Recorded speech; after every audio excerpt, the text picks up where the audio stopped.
Macquarie Street this morning with the Premier of New South Wales, Dominic Perrottet, and the local state MP, Alex Greenwich. And we're here to announce that where we are standing will become Queen Elizabeth II Place. The building behind us will be knocked over so that there's an appropriate thoroughfare from the CBD right through to the parks and gardens that make Sydney such a magnificent harbour city. I went to school just next door here at St Mary's Cathedral, so I am very familiar with this part of Sydney, and we need to make the most of the parkland which is here in the domain leading down to the Botanic Gardens and down to the harbour foreshore. This is a visionary project, and I congratulate the Premier on coming up with this idea consistent with his approach towards some of the buildings in this city, it's got to be said, and that is important. This is a great global city and we need to make the most of it. This plan will do that, but it also is a plan now which will commemorate the life of Queen Elizabeth II, who we are honouring by naming this Queen Elizabeth II Place. I, of course, will travel tomorrow night to London along with 10 Australians, along with the Governor-General, to give homage to the life of Queen Elizabeth II. I think regardless of where people stand on other issues, Queen Elizabeth II is someone who's admired, someone who's respected for a life of service to the United Kingdom, to the Commonwealth and to the world, and the naming of this place in her honour is an appropriate and fitting tribute. Well, thanks, Prime Minister. It's great to be here with yourself and Alex Greenwich, the local member today, to make this very important announcement that this great historic precinct, this plaza here, will be forever known as Queen Elizabeth II Place. As we know, Queen Elizabeth has served the people of New South Wales for over 70 years with absolute distinction. And during this period of time, as we mourn, as we remember her great service to the people of our state, by the naming of this place as Queen Elizabeth II Place will ensure that generations to come of young Australians will always know the dedication, the passion and the service that she carried out for the great people of New South Wales and Australia. Macquarie Street isn't just important for the people of New South Wales, it's important for our country. This great historical precinct, we've worked to revitalise it, starting down at the Mitchell Library, all the way through to the Registrar General's building here, and by knocking down this annexure, which should never have been built in the first place, back in the 1970s, we will have this great plaza opened up for the people of New South Wales to enjoy, to appreciate, but most importantly, to remember the service and dedication of Queen Elizabeth to the great people of New South Wales. In addition, we will be working very closely with the local council, the City of Sydney, more than a local council, the City of Sydney Council, to put up a monument dedicated to Queen Elizabeth II as well.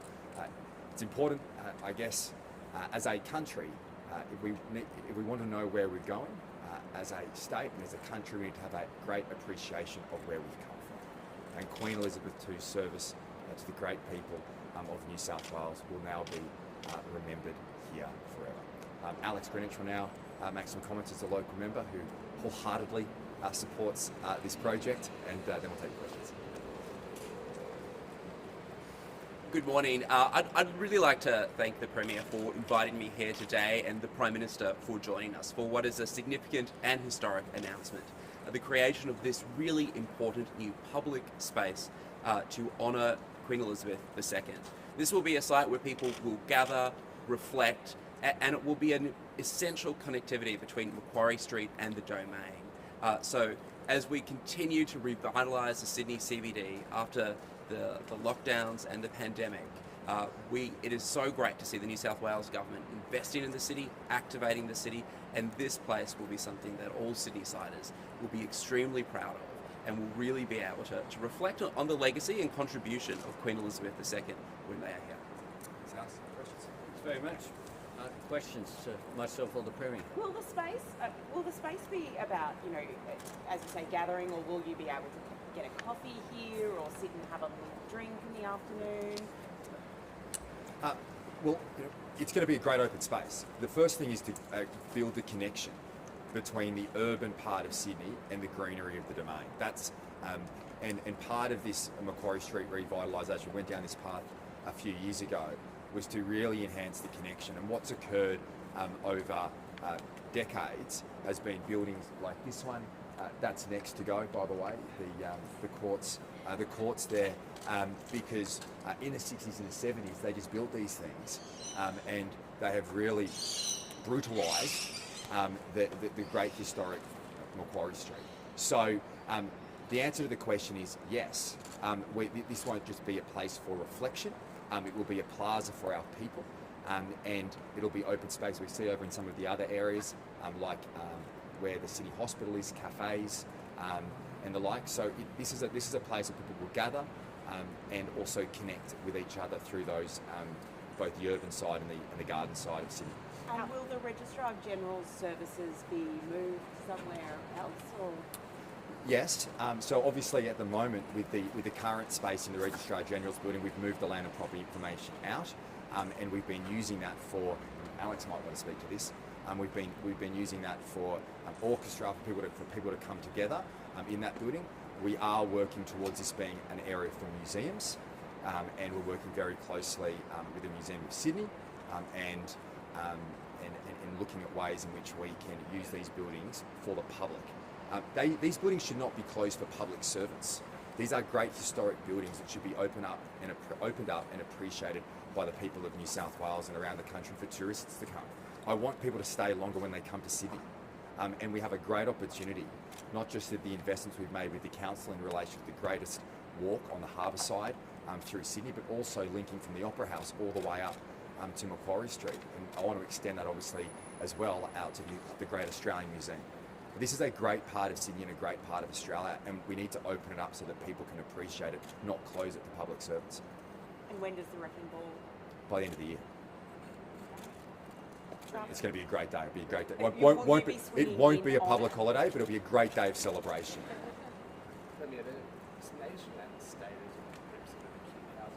What was that? The national and state ownerships of Yep. housing shortage. When you see it being better used, partially alleviating some of that stress that No, you can do both, and we're investing record amounts in social and affordable housing across the state. There's no doubt we can be doing more. I think one of the aspects that really struck me during the floods in Lismore was the acute shortage of housing in the Northern Rivers, and we are working tirelessly to arrest those issues, and we'll be investing record amounts in social and affordable housing. I was down with Minister Rob Stokes very recently down at Central Station in the city with the Central Station redevelopment, and what we spoke about there was obviously once again maintaining beauty through that historical redevelopment of the Central Precinct, but a core part of that was the provision of social and affordable housing and student housing. So that is a real focus for this government, not just across the state, but particularly in Sydney. But you can do both. Sorry, Andrew Wilkie made calls for a national regulator for casinos. Is this something you support? Well, I'm not sure that's necessary. We have taken steps in relation to an independent commission here in New South Wales and a regulator. What we've seen here in our state has been the performance of Star has been absolutely horrendous. They've got 14 days to respond to that report, and if they don't comply, they're likely to close. So it's important to have strong commissions and strong regulators in place. That's what we have in New South Wales, and I very much welcome the findings that and the work that they've done that's highlighted these issues. And there is no place for anybody in any organisation, particularly casinos, to not be complying with the regulations that are in place. Prime Minister, is it appropriate for Ben Roberts-Smith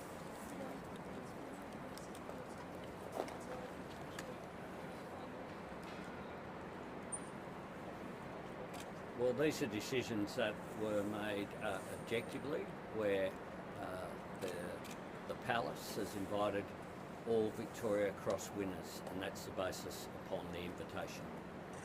Prime Minister, an industrial dispute still raging on here in New South Wales. What did you make of your employee relations minister weighing into that debate? Did he overstep the mark by writing to the Fair Work Commission? He didn't.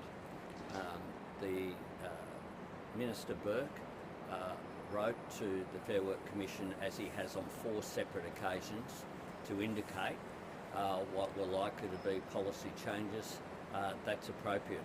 There's been no intervention. It's a matter of a dispute between the New South Wales Government and the RTBU, and I'd certainly encourage all parties to come to a resolution. Prime Minister, where do you come down on it though? The local business chamber says that the current industrial action we're seeing is entrenching work from home culture. I've got a big job, and I'll do my job, is what I'm focused on. Premier, your industrial relations minister called it raising intervention and showing the debts of arrogance of labour. I mean, is that a new shout? Well, look, the Fair Work Commission should be independent to do its job. The concerns that I have particularly raised have been in relation to donations and from public sector unions. Now, the actions today by the RTBU, I want to say firstly, I'm happy in the sense that my concern is the public. And I want people to be able to get to work, kids to be able to get to school. And the industrial action which has hurt and hindered that is not acceptable. I've made that very clear. Now today, they've come out and said they're going to turn off the Opal machines.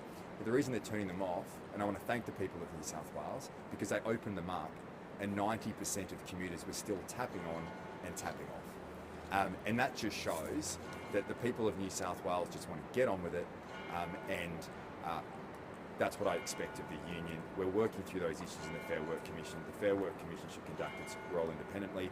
We have worked for a number of years in respect of the resolution of these disputes. And when it comes to issues of pay, we also appreciate that it's a difficult time for everybody across the state, everybody across the country, with higher interest rates, higher inflation. But here in New South Wales, when it comes to public sector pay, we've led the nation. We've always paid above private sector wages, and that is a strong track record. And I'd ask the union to work constructively with the government and appreciate the pressures that we're all under, not just in government, but people across our state. Premier, in top review found that Stuart didn't reach the ministerial code of conduct. Are you going to retain the code? Well, the cabinet that's in place is the cabinet that's in place. For how long? Do you plan to?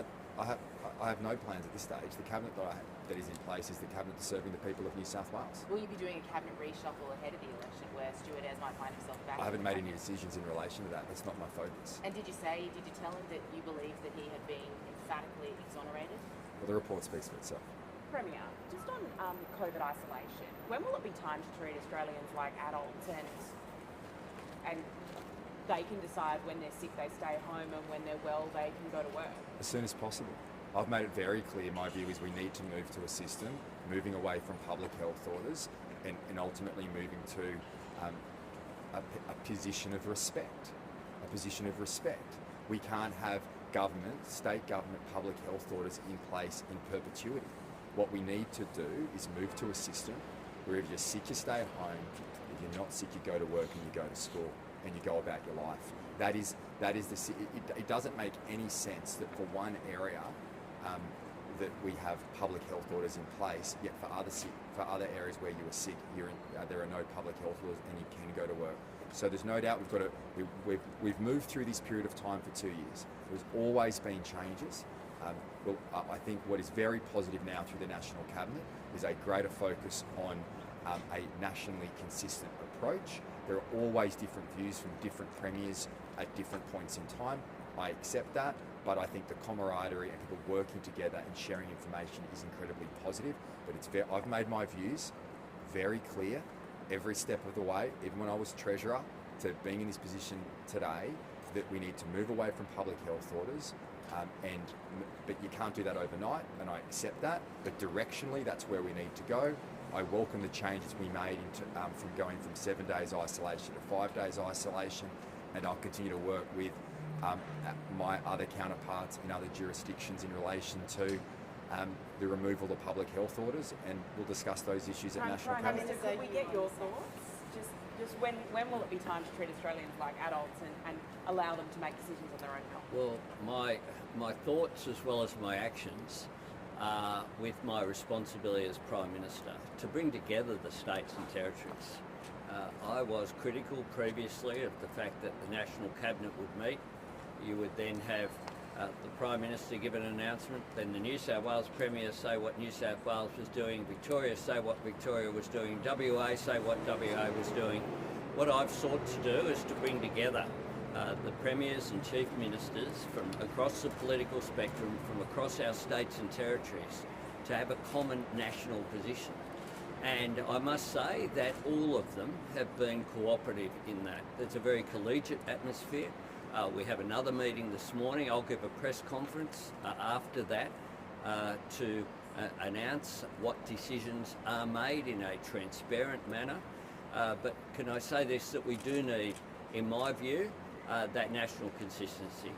Some decisions are, of course, up to the states and territories, but my job, I see it as about facilitating that discussion, and can I say that it has been very positive over the last 3 months, and I think it was the right decision to go from 7 days to 5 days, but we'll have another discussion this morning. Will you extend pandemic leave payments beyond September 30th? We'll have a discussion this morning, and we'll come to what I want to be a collective decision as one, and we'll make that announcement, and I'll see you in a few hours with that announcement. Thanks very much. Thank you. Thanks very much.